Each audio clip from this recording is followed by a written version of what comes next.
నమస్తే మేడం. నమస్తే. మా అహింస మెడిటేషన్ ఛానల్ మీకు స్వాగతం పలుకుతుంది మేడం. అలాగే మీ యొక్క ధ్యాన అనుభవాలను మా అహింస మెడిటేషన్ ఛానల్ యొక్క ప్రేక్షకులకు అందించాలని కోరుకుంటూ మీ పేరు మీ ఊరితో ప్రారంభించండి మేడం. మా గురువు గారు బ్రహ్మర్షి పితామహ పత్రిక సార్కి స్వర్ణమేళ మేడంకి నా శతకోటి వందనాలు. నేను 2019లో మెడిటేషన్లోకి వచ్చాను. అనారోగ్యంతో వచ్చాను అన్నమాట. ఓకే అండి. దానికి కారణం వెంకటరావు గారు, మాది వైజాగ్లో కంచరపాలెం. Okay madam. ఆయన వచ్చి వాళ్ళ పాపకి బాగోపోతే నా దగ్గరికి వచ్చి, అమ్మ నువ్వు చెయ్యమ్మా, నువ్వు మెడిటేషన్లోకి వస్తే నీకు అన్నీ తగ్గిపోతాయి, నువ్వు చాలా ఇబ్బంది పడుతున్నావు అని చెప్పారు. Okay madam. అంటే ఒక 2-3 నెలలు, ఒక 6 నెలల వరకు నీ మాంసాలు చేపలు తినడం బాగా అలవాటు పడ్డా బాడీకి, అది ఎక్కేది కాదు. అవును మేడం, ఎక్కేది కాదు. అలాగే నాన్న తప్పించుకొని తిరిగాను. తర్వాత నా అంతా నాకే ఎందుకో వెళ్ళాలనిపించి వెళ్ళి చేస్తే నాకు బాగుంది. Okay madam. స్టార్ట్ చేసిన తర్వాత నాకు వెన్నుపూస ప్రాబ్లం, షుగర్, బీపీ అన్నీ ఉండేవి. అయితే అలా చేస్తున్న కూడా నాకు వెన్నుపూసకి ఎన్నో టాబ్లెట్లు, ఎన్నో మందులు, లాస్ట్కి ఆపరేషన్ కూడా పడుతుందని చెప్పారు. ఈ మెడిటేషన్ ద్వారా నాకు ఏది లేదు. వెన్నుపూస నొప్పికి ఒక ట్యాబ్లెట్ కూడా వాళ్ళని స్థితికి వచ్చేసాను. Super madam, great. నిజంగా అంటే చాలా గ్రేట్ మేడం. వచ్చేసాను. 2018లో వచ్చాను అన్నారు కదా. 2018లో మీ ధ్యానం వచ్చిన తర్వాత మీ అనారోగ్యం గురించి అయితే ఒక అనుభవం చెప్పారు.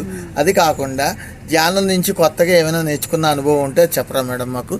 ధ్యానం నుంచి అంటే నేను ఎలా ఉండాలి, ఇంతకుముందు ఎలా ఉన్నాను, ఇప్పుడు ఎలా ఉన్నాను అనేది నన్ను చూసి ఎటువంటి నేర్చుకోవాలి అనేది నేను చెప్పాలని ప్రతి మందికి అనుకునేదాన్ని. నాకు ఎవరికి అనిపించినా చెప్పేదాన్ని. నాకు ఇలా ధ్యానంలోకి వచ్చిన తర్వాత నాకు వెన్నుపూస ప్రాబ్లం తగ్గింది, షుగర్ తగ్గింది, డాక్టర్ గారు నా ట్యాబ్లెట్ కూడా ఆఫ్ చేస్తారని చెప్పాను. అది నాకు ఒక ఆనందం. ఆ ఆనందాన్ని 10 మందికి చెప్పాలని చెప్పేదాన్ని. అవును మేడం, గ్రేట్ మేడం. నిజంగా చాలా గ్రేట్. అలాగే మేడం, మనకి ఇప్పుడు ఎలాగంటే ఇంట్లో చేసే ధ్యానానికి పిరమిడ్కి వచ్చి చేసే ధ్యానానికి ఏమైనా డిఫరెన్స్ చెప్పగలుగుతారా? చెప్పగలను. ఇంట్లో ఉంటే నలుగురిలోని పిల్లలతో ఉంటాం, ధ్యానం చేస్తున్నామని మన మనసుకు అనిపించేస్తుంది, కానీ ఎక్కడెక్కడో ఆలోచనలు పరిగెట్టేస్తాయి. అదే పిరమిడ్లో కూర్చుంటే 3 గంటలు కూర్చున్నా గంట కూర్చున్నట్టే ఉంటుంది. మనకంటూ ఏమీ తెలియకంట అందులో ఎనర్జీ ఎక్కువ పాస్ అవుతుంది. మనం చేస్తున్నామని కూడా మనకు తెలియకంటే అవుతుంటుంది. అది మాత్రం నేను గమనించాను. Okay madam.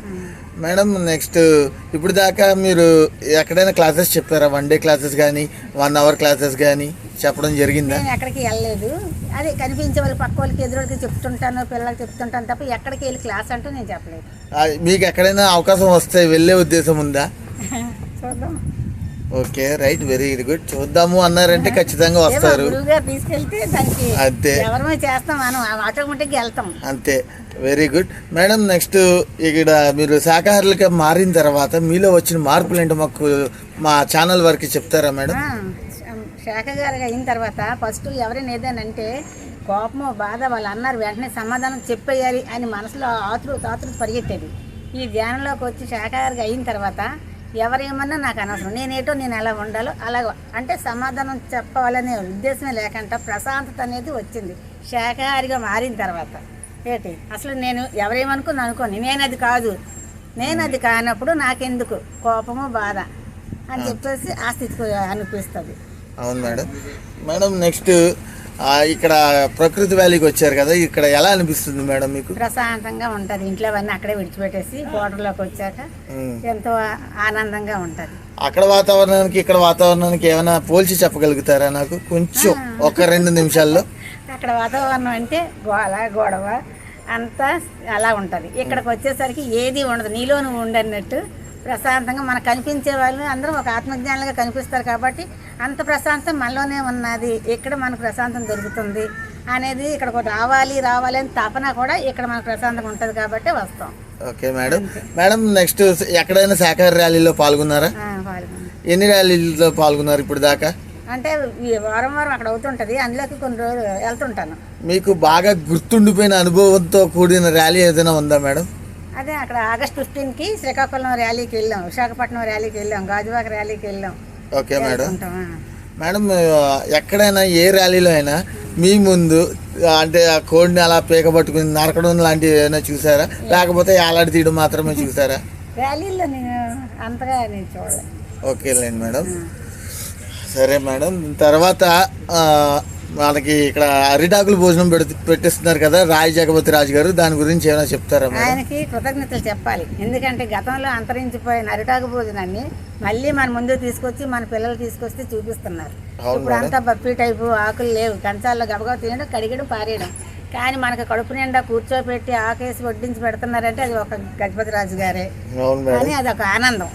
ఎక్కడికి వెళ్ళి ఇలా ఉంటే బాగుంటుందని కూడా అనిపిస్తుంది. అవును మేడం. మేడం, తర్వాత ఈ నేటి యువతరానికి మీరు ఏమైనా మెసేజ్ ఇవ్వదలుచుకున్నారా?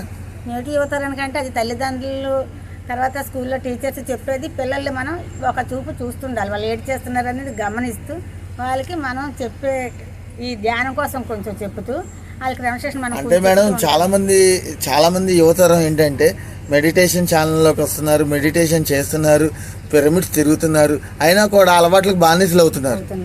అలాంటి వాళ్ళ కోసం ఏమైనా ఒక్క రెండు మాటలు చెప్తారా మేడం? అలాంటి వాళ్ళ కోసం అంటే వాళ్ళు మారాలి, వాళ్ళకి టైం వస్తుంది. దానికి మనం అంటే వాళ్ళకి తెలుసు చెయ్యకూడదని తెలిసి చేస్తున్నారు. వాళ్ళకి ఒక టైం అంటూ వచ్చి వాళ్ళే మారుతారు. దానికి మనం ఏం చేస్తాం, మనం చెప్పవలసింది మనం అంటే వాళ్ళకి వాళ్ళ మార్పు కలగడానికి మీరు ఏమైనా ఇచ్చే సలహా మేడం? అంతే, ఒక తల్లిలాగా ఒక బిడ్డకి ఎలా సలహా ఇస్తారో అలా ఇవ్వండి మేడం ఆ యువతరానికి. అంతే, ఒక తల్లి స్థానంలో ఉండి ఇవ్వండి, ఒక మాస్టర్ స్థానంలో కాకుండా ఒక తల్లి స్థానంలో. అయ్యో నా బిడ్డ ధ్యానం చేస్తున్నాడు, నా బిడ్డ సాధన బాగా చేస్తున్నాడు, అయినా ఇలా అలవాట్లతో బాధపడుతున్నాడు, వాడికి వదిలేయాలని ఉంది కానీ వదలలేకపోతున్నాడు అన్న ఫీలింగ్ మీకు తెలుస్తుంది కదా, అప్పుడు ఆ బిడ్డకి మీరు ఏ సలహా ఇస్తారు? ఆ బిడ్డకి ముద్దుగా కూర్చొని లాలించి ఇది కాదు నాన్న ఇది మార్గం అని నడిపించే ప్రేమతత్వాన్ని చూపించి వాళ్ళకి ఆ రుచి చూపించాలి. ఓకే మేడం, చాలా గ్రేట్ మెసేజ్ అది. ఎలక్ట్రికల్ చాలామంది నేను అడిగాను, ఒక్కొక్కరు చెప్పారు, కానీ మీరు మాత్రం ప్రేమతత్వం అన్నారు చూసారా, నా కళలు నీలో వచ్చేస్తున్నాయి. ఓకే, రెండు. నెక్స్ట్ మేడం, ఇప్పుడు ప్రకృతి వ్యాలీలో ఎలా ఉంది మేడం? మొత్తం మీకు అంతా బాగుందా? నేచర్ అంతా బాగుంది, హ్యాపీగా ఉంది. ఓకే మేడం, నెక్స్ట్ శాకాహార ర్యాలీలు బాగా చేస్తుంటారు కదా మేడం, మీరు ఎప్పుడైనా పేరవరం వెళ్ళారా?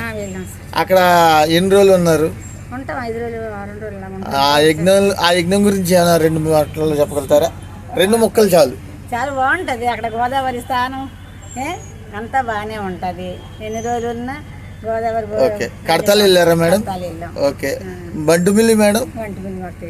ఓకే మేడం, అక్కడ ఇందాక ఆ మేడంతో చెప్పినట్టు తప్పకుండా రండి. ఆ మేడంతో పాటు ప్రతి జనవరి నెలలో మౌన ధ్యాన మహాయజ్ఞం జరుగుతుంది కనకదుర్గ మహాపిరమిడ్లో, తప్పకుండా రండి. అలాగే మా అహింస మెడిటేషన్ ఛానల్ని సబ్స్క్రైబ్ చేయమనండి, మీరు సబ్స్క్రైబ్ చేయండి, మీ ఆత్మ బంధువులందరితో కూడా సబ్స్క్రైబ్ చేయించండి. Thank you madam, thank you so much. మీ విలువైన సమాచారాన్ని మా ఛానల్కి అందించినందుకు చాలా అంటే చాలా శతకోటి వందనాలు మేడం. Thank you madam.